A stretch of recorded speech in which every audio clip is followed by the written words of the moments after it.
yang ingin mempresentasikan tugas dari kelompok 13. Sebelumnya, kenalkan nama saya sebagai Ketua Kelompok Muhammad Ridwan Ardiansyah dengan NIM 342.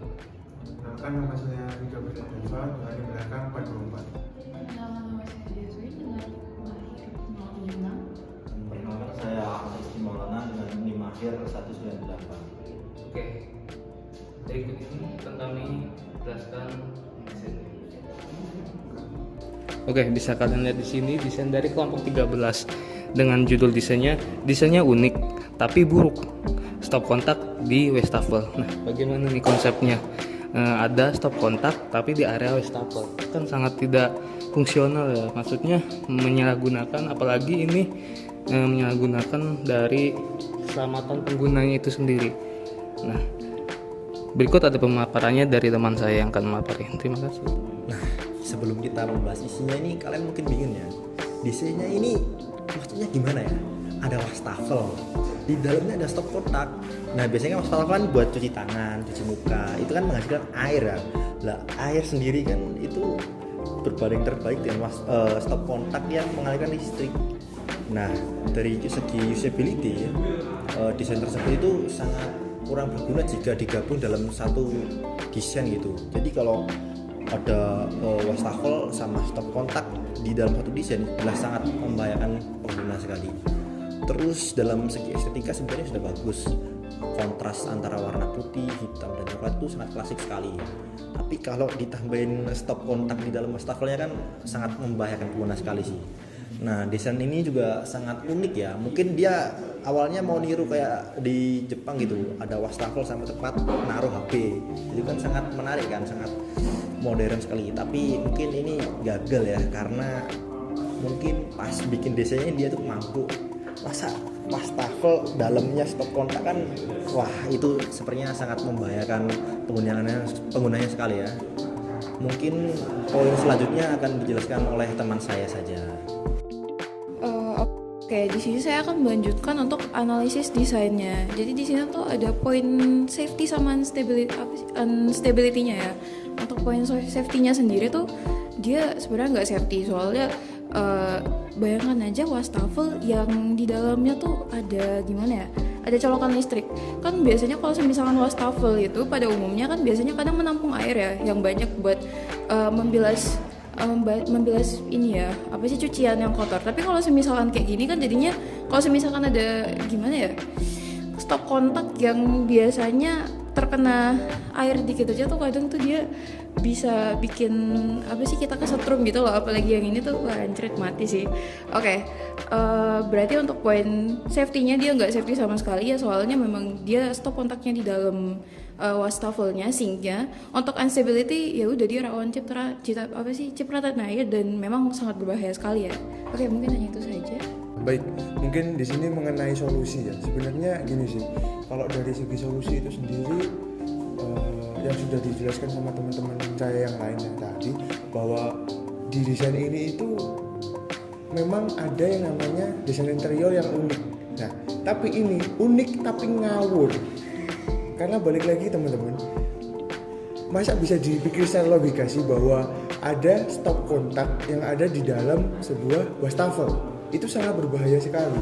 Lalu untuk solusi itu tadi sebenarnya yang pertama adalah dipindahkan untuk dari segi wastafelnya, atau mungkin dipindahkan untuk stop kontaknya. Nah, karena yang pertama itu sudah pasti membahayakan banget. Lalu yang kedua ya bisa terjadi mungkin kebakaran atau bahkan sampai kesetrum dan yang lain-lain. Lalu untuk yang kedua mungkin kalau untuk kalau misalnya ingin ada stop kontak di dekat wastafel, itu mungkin agak sedikit dipisah atau bahkan di atasnya lah, atau bahkan dipisah secara jarak, agar supaya ketika nanti kita sedang mencuci piring atau bahkan mencuci tangan, itu tidak terjadi yang namanya korsleting atau bahkan sampai membahayakan si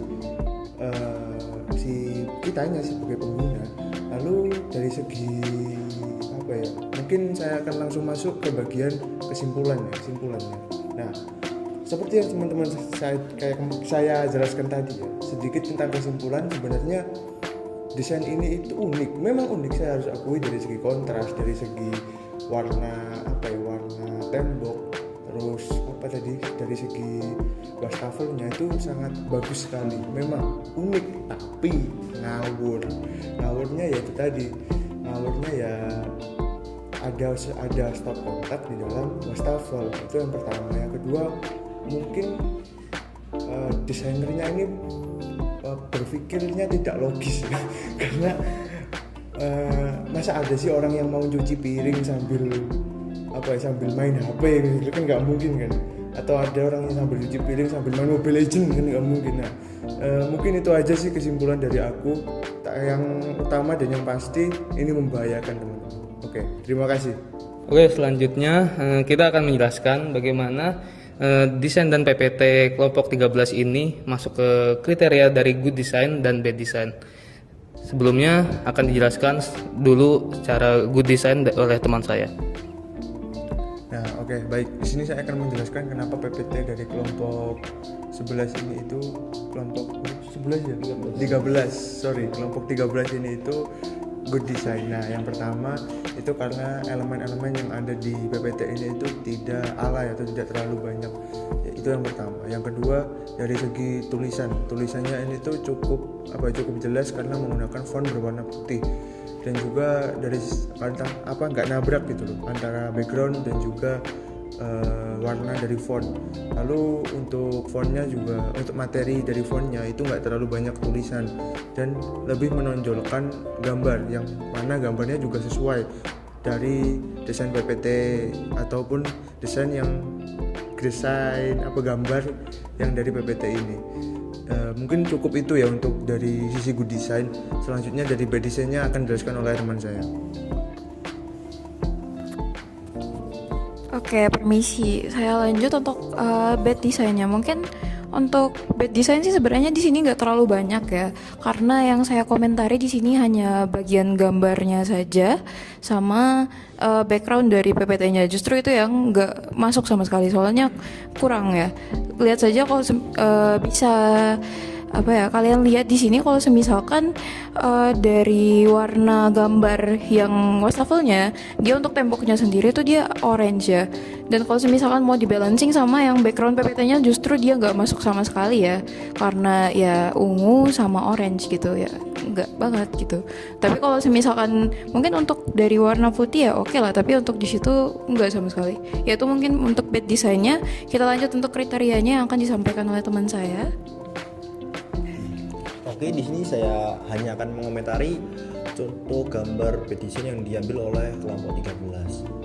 Nah, kenapa ini masuk dalam kriteria bad design? Karena di situ desainnya kan ada wastafel sama di dalamnya ada stop kontak. Nah, itu sebenarnya yang mendesain itu sangat tidak memperhatikan keselamatan pengguna karena bisa sangat membahayakan. Karena jika airnya itu dengan listrik, maka kita bisa kesetrum dan akibat terburuknya kita bisa meninggal ataupun terluka berat itu. Untuk poin selanjutnya akan dijelaskan oleh teman saya. Oke, ini masih di bad design ya. Ini masuk ke kriteria yang terakhir, yaitu sulit dipahami dan digunakan. Jelas, desain yang tadi itu sangat sulit dipahami. Kenapa? Masa ada colokan di dalam wastafel? Itu sangat tidak fungsional dan saling bertabrakan lah, terutama untuk penggunaan ya kan. Karena itu sangat-sangat berbahaya. Nah, kemudian sulit untuk digunakan. Jelas. Gimana caranya kita pakai wastafel atau colokan tapi secara berbarengan? Itu kan sangat tidak berkesinambungan ya. Maksudnya kita mau nyolok nih, ngecas HP tapi airnya nyala. Nah, itu bisa jadi konsleting, terus bisa membahayakan penggunanya itu sendiri. Oke, mungkin itu aja ya dari kita. Cukup dari kelompok 11. Itu aja presentasi dari kami. Presentasi untuk menilai desain dari kelompok 13. Kurang dari kami, akhir kata, wassalamualaikum warahmatullahi wabarakatuh.